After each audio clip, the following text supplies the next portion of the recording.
उन्होंने श्री महालक्ष्मी नमः। इस कथा में उनके प्राकट्य, समुद्र मंथन, उनके स्वरूपों और उनकी कृपा का संपूर्ण वर्णन है। इसे आप एक संक्षिप्त ग्रंथ की तरह पढ़ सकते हैं। अध्याय 1 प्रस्तावना और दुर्वासा ऋषि का श्राप। प्राचीन काल की बात है। स्वर्गलोक में देवराज इंद्र अपने ऐरावत हाथी पर सवार होकर जा रहे थे। रास्ते में उन्हें महर्षि दुर्वासा मिले। महर्षि दुर्वासा ने अपने गले से एक अत्यंत दिव्य और सुगंधित पारिजात पुष्पों की माला निकालकर देवराज इंद्र को भेंट स्वरूप दी। इंद्र उस समय सत्ता और ऐश्वर्य के अहंकार में चूर थे। उन्होंने उस माला का सम्मान करने के बजाय उसे अपने हाथी ऐरावत के मस्तक पर रख दिया। ऐरावत ने उस माला को अपनी सूंड से खींचकर जमीन पर फेंक दिया और पैरों तले कुचल दिया। यह देखकर महर्षि दुर्वासा अत्यंत क्रोधित हो गए। उन्होंने इसे देवी श्री लक्ष्मी का अपमान माना और इंद्र को श्राप दिया। तारांकन। हे इंद्र, जिस ऐश्वर्य के मद में तुमने मेरे दिए हुए इस दिव्य उपहार का अपमान किया है, वह ऐश्वर्य तुम्हें छोड़कर चला जाएगा। तीनों लोक श्रीहीन, धन और समृद्धि से विहीन हो जाएंगे। इस श्राप के प्रभाव से स्वर्ग की सारी चमक दमक फीकी पड़ गई। देवता कमजोर हो गए और दानवों ने स्वर्ग पर अधिकार कर लिया। अध्याय 2 क्षीर सागर का मंथन। श्रीहीन और शक्तिहीन होकर देवराज इंद्र ब्रह्मा जी के पास गए। ब्रह्मा जी उन्हें लेकर भगवान विष्णु के पास क्षीर सागर पहुंचे। भगवान विष्णु ने देवताओं को असुरों के साथ मिलकर समुद्र मंथन करने का सुझाव दिया। प्रभु ने कहा, तारांकन, क्षीर सागर के गर्भ में अनेक अमृतमय रत्न और स्वयं देवी लक्ष्मी का वास है। यदि आप लोग मंदराचल पर्वत को मथानी और वासुकी नाग को नेति रस्सी बनाकर समुद्र मंथन करें तो देवी लक्ष्मी पुनः प्राप्त होंगी और अमृत पीने से आप अमर हो जाएंगे। देवताओं ने असुरों के राजा बलि से संधि की। मंदराचल पर्वत को समुद्र में लाया गया, जिसे भगवान विष्णु ने कूर्म कछुआ अवतार लेकर अपनी पीठ पर धारण किया। देवताओं ने वासुकी नाग की पूंछ और असुरों ने उनके मुख की तरफ से पकड़कर भयंकर मंथन शुरू किया। अध्याय 3 महालक्ष्मी का प्राकट्य। समुद्र मंथन से एक एक करके 14 रत्न निकले। सबसे पहले भयंकर हलाहल विष निकला, जिसे भगवान शिव ने अपने कंठ में धारण किया और नीलकंठ कहलाए। इसके बाद कामधेनु गाय, उच्चैश्रवा घोड़ा, ऐरावत हाथी, कौस्तुभ मणि, कल्प वृक्ष, अप्सराएं आदि प्रकट हुए। तभी कार्तिक मास की कृष्ण पक्ष की अमावस्या के दिन क्षीर सागर की शांत लहरों के बीच से एक अत्यंत अलौकिक प्रकाश उत्पन्न हुआ। खिले हुए गुलाबी कमल के आसन पर विराजमान अनुपम सौंदर्य की स्वामिनी माता महालक्ष्मी प्रकट हुई। उनके 4 हाथ थे, जो धर्म, अर्थ, काम और मोक्ष के प्रतीक थे। उनका तेज करोड़ों सूर्यों के समान था, फिर भी उसमें चंद्रमा जैसी शीतलता थी। दिशाओं के हाथियों, दिग्गजों ने पवित्र नदियों के जल से भरे स्वर्ण कलशों से माता लक्ष्मी का अभिषेक किया। गंधर्व मधुर गीत गाने लगे और अप्सराएं नृत्य करने लगीं। अध्याय 4 श्री हरि भगवान विष्णु का वर्ण।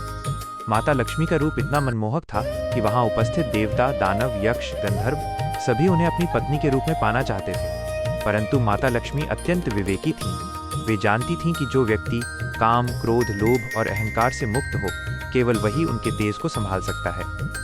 उन्होंने देवताओं और दानवों की ओर दृष्टि डाली, परंतु किसी में भी उन्हें पूर्णता नहीं दिखी। अंत में उनकी दृष्टि भगवान विष्णु पर पड़ी, जो शांत भाव से शेषनाग की शैया पर विराजमान थे। वे निडर, शांत, परम शक्तिशाली और सभी मोह माया से परे थे। माता लक्ष्मी मुस्कुराईं और उन्होंने अपने हाथों में ली हुई दिव्य कमलों की वैजयंती माला भगवान विष्णु के गले में डाल दी। इस प्रकार माता लक्ष्मी ने श्री हरि को अपने स्वामी के रूप में स्वीकार किया और वे सदा के लिए भगवान विष्णु के वक्षस्थल हृदय में विराजमान हो गईं। देवताओं ने इस दिव्य विवाह पर पुष्प वर्षा की। अध्याय 5 अष्टलक्ष्मी माता के 8 स्वरूप। माता लक्ष्मी केवल धन की देवी नहीं है, वे जीवन की पूर्णता की देवी है। मानव कल्याण के लिए उन्होंने 8 स्वरूप धारण किए हैं, जिन्हें अष्टलक्ष्मी कहा जाता है। 1 आदि लक्ष्मी, जो जीवन के उद्गम और निरंतरता की प्रतीक हैं। 2 धन लक्ष्मी, जो भौतिक संपदा और आर्थिक स्थिरता प्रदान करती हैं। 3 धान्य लक्ष्मी, जो अन्न और कृषि की देवी हैं, जिनसे संसार का भरण पोषण होता है। 4 गज लक्ष्मी, जो पशु, धन और राजसी सुख की प्रतीक हैं, इन्हें ही समुद्र मंथन से प्रकट माना जाता है। 5 संतान लक्ष्मी, जो योग्य और स्वस्थ संतान का आशीर्वाद देती हैं। 6 वीर लक्ष्मी या धैर्य लक्ष्मी, जो जीवन की कठिनाइयों से लड़ने का साहस और धैर्य देती हैं। 7 विजय लक्ष्मी, जो हर कार्य और संघर्ष में सफलता व विजय दिलाती हैं। 8 विद्या लक्ष्मी, जो ज्ञान, कला और कौशल प्रदान करती हैं। अध्याय 6 लक्ष्मी कृपा का रहस्य, उपसंहार। कथा के अंत में ये जानना अत्यंत आवश्यक है कि माता लक्ष्मी का स्वभाव चंचला माना गया है, अर्थात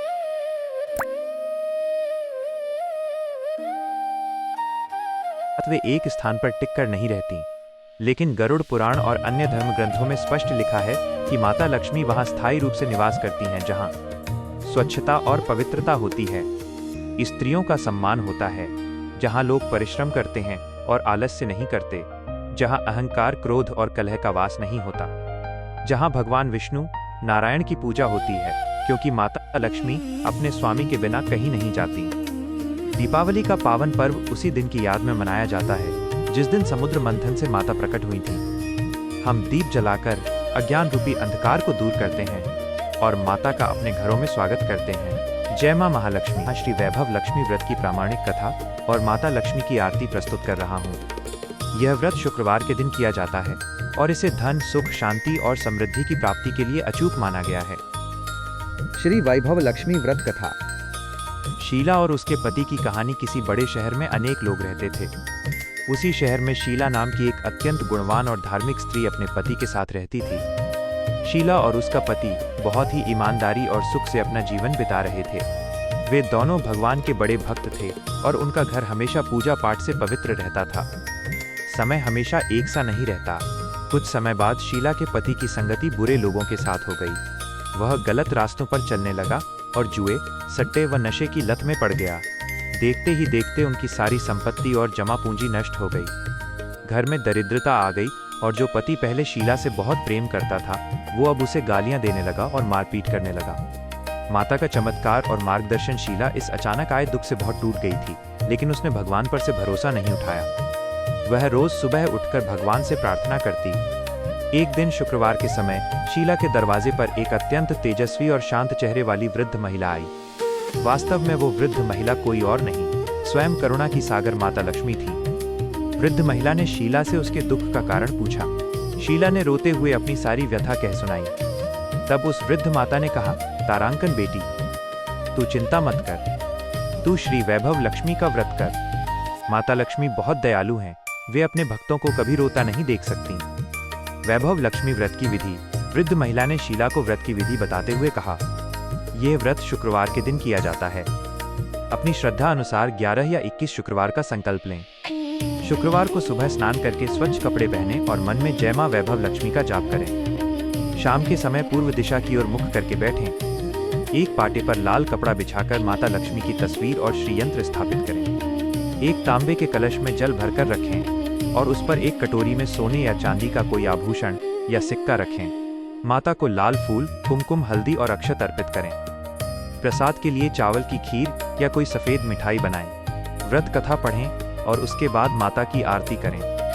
शीला का संकल्प और उद्यापन। शीला ने पूरी श्रद्धा और विश्वास के साथ 21 शुक्रवार तक वैभव लक्ष्मी का व्रत करने का संकल्प लिया। उसने हर शुक्रवार को पूरी निष्ठा से उपवास किया और शाम को विधि विधान से पूजा की। जैसे जैसे शुक्रवार बीतते गए उसके घर में चमत्कार होने लगा। उसका पति बुरे लोगों की संगति छोड़कर सही रास्ते पर आ गया और मेहनत से काम करने लगा। धीरे धीरे उनके घर में पहले से भी अधिक धन धान्य और सुख शांति आ गई। 21वें शुक्रवार को शीला ने विधि पूर्वक व्रत का उद्यापन किया और 7 सुहागिन स्त्रियों को भोजन कराकर उन्हें वैभव लक्ष्मी व्रत की पुस्तकें भेंट की। कथा का सार। जो भी व्यक्ति पूरी श्रद्धा से श्री वैभव लक्ष्मी का व्रत करता है, माता लक्ष्मी उसके सभी कष्ट दूर करती हैं और उसके घर को धन धान्य से भर देती हैं। यहाँ व्रत कथा समाप्त होती है। माता लक्ष्मी जी की आरती।